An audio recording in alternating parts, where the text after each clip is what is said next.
जय वीरकारा बजरंगी। हर हर हर हर हर हर हर महादेव। आप सभी के परिवार के ऊपर महादेव की कृपा और बजरंगबली का आशीर्वाद हमेशा बने रहे।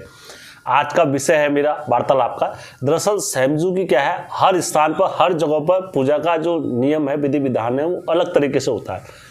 तो उसी तरीके से मैं आज आप लोगों के बीच में गरुड़ बागेश्वर में सैमजू को किस तरीके से पूजते हैं, किस तरीके से उनकी पूजा विधान है, मैं आपको बीच में वो सब रखूंगा। आप लोगों से सभी से रिक्वेस्ट करना चाहूँगा, यदि आप लोगों के पास भी किसी भी देवी देवता के उत्तराखंड के जहाँ पर उन्होंने एक न्याय का और अपने होने का प्रमाण दिया है, अगर आप लोगों के पास ऐसी सच्ची कहानी है तो आप लोग मेरे पास भेजें और मैं आपकी कहानी अवश्य अपने चैनल पर डालूंगा और सब लोगों तक देवताओं का अच्छे से प्रचार करूंगा। हमेशा की तरह वीडियो में आगे बढ़ने से पहले मेरे चैनल का इंट्रो।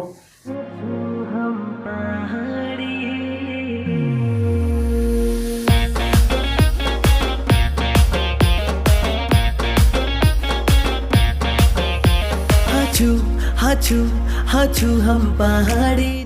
दोस्तों, जो आज की मेरी स्टोरी है दरअसल वो गरुड़ बागेश्वर से है। और गरुड़ बागेश्वर में एक बैरक नाम की एक प्रथा है और उस प्रथा को कैसे वहाँ के स्थानीय लोग निभाते हैं और कैसे जन जन तक अपने इष्ट देवता और अपने आराध्य देवी की पूजा करते हैं, उसी में का आज का मेरा टॉपिक है। और यदि कोई भाई दिल्ली देश प्रदेश में अगर कोई भी है और अपने गरुड़ बागेश्वर से है और अपने इष्ट देवता की पूजा का विधि विधान देखना चाहते हैं तो मेरे चैनल को वॉच जरूर करें और ज़रूर देखें। आपको यहाँ से बहुत सारी चीज़ें ऐसी हैं वो आप लोगों को सीखने के लिए मिलेंगी। इसके बाद आप कभी भी अपने गरुड़ बागेश्वर में जाओगे तो आपको मन में प्रश्नों के सवाल नहीं होंगे। आपको सब पहले से पता रहेगा कि ये क्या होने जा रहा है और इसका उद्देश्य क्या है और ये किस लिए करते हैं हमारे पूर्वज। तो मेरा उद्देश्य केवल आप लोगों को यही बताना है कि गरुड़ बागेश्वर में पूजा का नियम विधि विधान कैसा है। और यदि इसमें कहीं पर भी मुझसे मिस्टेक या कुछ भी अगर होगा तो दोस्तों, कभी भी कहीं किसी मंदिर में या ध्वज बनाते हैं, जैसे एक नियम होता है, कभी भी आप मंदिर बनाओगे तो मंदिर को ऐसे मुढेरे बना के उसके बाद उसके ऊपर ध्वज लगाने पड़ती है। ध्वज लगाने के बाद जितनी बड़ी ध्वज होगी तो उतना बड़ा मंदिर का प्रचार फैलेगा। तो हमारे जो पूर्वज थे, जो स्थानीय लोग थे, उनने क्या नियम बनाया, उन्होंने कहा अब इतना बड़ा मंदिर तो संभव है नहीं हमारा, तो हम क्या कर सकते हैं, ध्वज बनाने के लिए लकड़ी पर माता का ध्वज बना के और माता के मंदिर में ध्वज गाड़ देंगे और वो जगह जगह तक प्रतीत हो जाएगा कि इस मंदिर में ध्वज है माता की और यहाँ माता का मंदिर है, लोगों को दूर दूर से दिखाई दे। तो उसी प्रकार गरुड़ बागेश्वर में जो नियम बना है पूजा का, और वहाँ के जो स्थानीय लोग और वहाँ के जितने भी प्रथा पीढ़ी दर पीढ़ी इस प्रथा को निभाते हुए आ रहे हैं, मैं पहले उन सब का कोटि कोटि धन्यवाद करना चाहूँगा कि उन लोगों ने मुझे इस योग्य समझा और मेरे चैनल पर ये सारी चीज़ें भेजी और मुझे सौभाग्य हुआ कि मैं अपने चैनल पर ये सारा अपने उत्तराखंड देवभूमि की प्रथा मैं लोगों तक पहुँचा पा रहा हूँ। मैं उन सब का कोटि कोटि धन्यवाद। तो ये बड़ा ही एक विषय है हमारी पूजा देवभूमि, क्योंकि देव हर जगह की पूजा का विधि विधान अलग है। यदि आप मध्य प्रदेश जाओगे तो वहाँ भगवानों की पूजा का विधि विधान अलग है और जम्मू कश्मीर जाओगे तो उधर पूजा का विधि विधान अलग होता है, मध्य प्रदेश में अलग होता है। भले ही भगवान एक हो लेकिन पूजा के नियम मनुष्यों ने बनाए हुए हैं और वहाँ की पीढ़ियाँ दर पीढ़ियाँ वो प्रथा में चलती है और पूजा करते हुए आती है। तो दोस्तों, एक बैरक नाम की प्रथा हुई और इस प्रथा के अधीन जो हमारे पूर्वज लोग पूजा करते हैं अपने इष्ट देवता आराध्य देवताओं की, इसके कुछ नियम और समय ये निर्धारित होता है कि ये किस समय में होगा और इसकी पूजा कब करी जाएगी। ये सारे स्थानीय लोग मिलकर तय करते हैं कि यार ये इस टाइम पे इसकी पूजा करी जाए और इस वक्त हम अपने एक पूजा का नियम बनाएंगे। तो उसी में कि दोस्तों, जब स्थानीय लोग सभी एकत्रित होते हैं और ध्वज बना के माता की ध्वज लगाते हैं, ध्वज लगाने के लिए क्या करते हैं, नियम और ये प्रथा बनाई जाती है। पूरे गांव वाले एकत्रित होकर एक समय बार तय कर देते हैं कि इस दिन के दिन हम ये कार्यक्रम अपना करेंगे। समय का पंचायत होती है। तो दोस्तों, इस कार्यक्रम को करने के लिए जो कोई भी जाते हैं, पुरुष जाते हैं गाँव के, और जब कभी भी जाते हैं तो वो नंगे पाँव जाते हैं। और ताजुब की बात है, जंगलों में पूरे नंगे पाँव चल के जाना है और धोती और अपने ये पगड़ी जो पहाड़ी पहनावा होगा वो पहन के जाएंगे। जब जाते हैं तो दोस्तों जब देवता अवतरित होते हैं और जब देवता अवतरित होंगे तो वो दानियाँ फेंकेंगे, और दानियाँ फेंकेंगे तो उस पेड़ पर, जिस पेड़ पर दानियाँ गिरेंगी तो उस पेड़ को काटेंगे। उस पेड़ को जब काटते हैं तो जितने, पहले तो नियम है 11 लोग जाते हैं, और 11 से अधिक भी जाएं तो कोई दिक्कत नहीं, लेकिन कम नहीं होने चाहिए 11 से।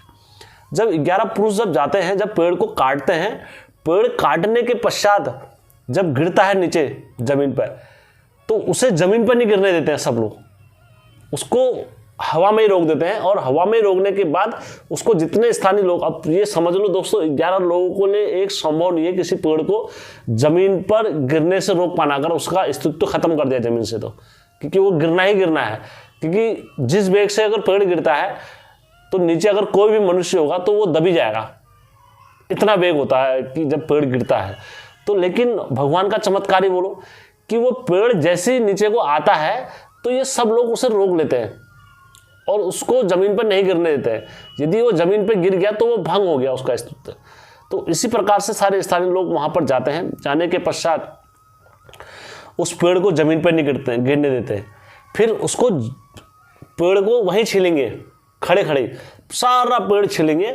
सारा पेड़ छीलने के बाद जो उसका सर होगा, टोका होगा, तो उस टोके को वैसे रखेंगे हरा, उसको नहीं काटेंगे।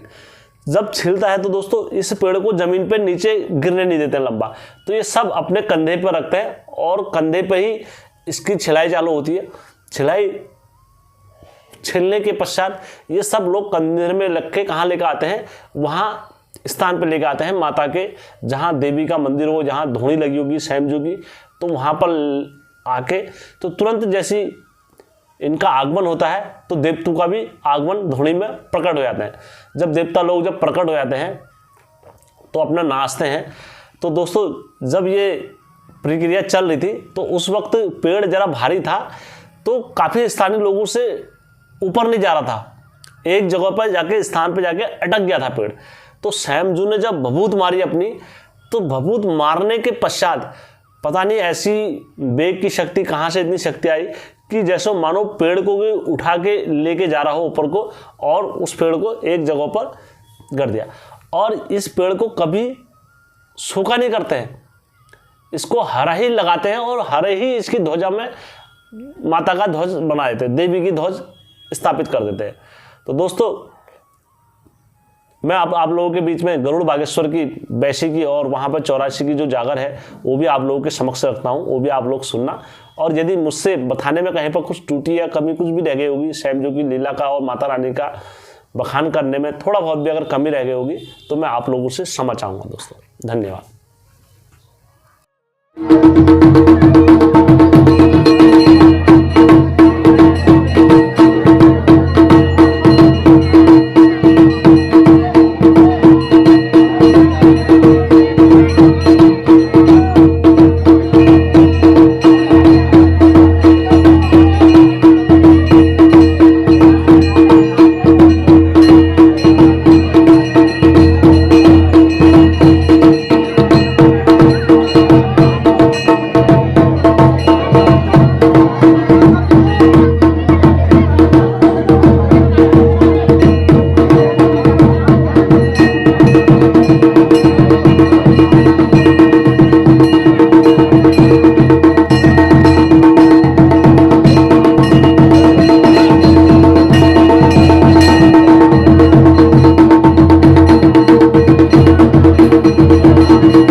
फेस पे थोड़ा कर लो।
सिर के दो सिर जो बनाई अब ओ हन का जो लापन भी अवतार बाबा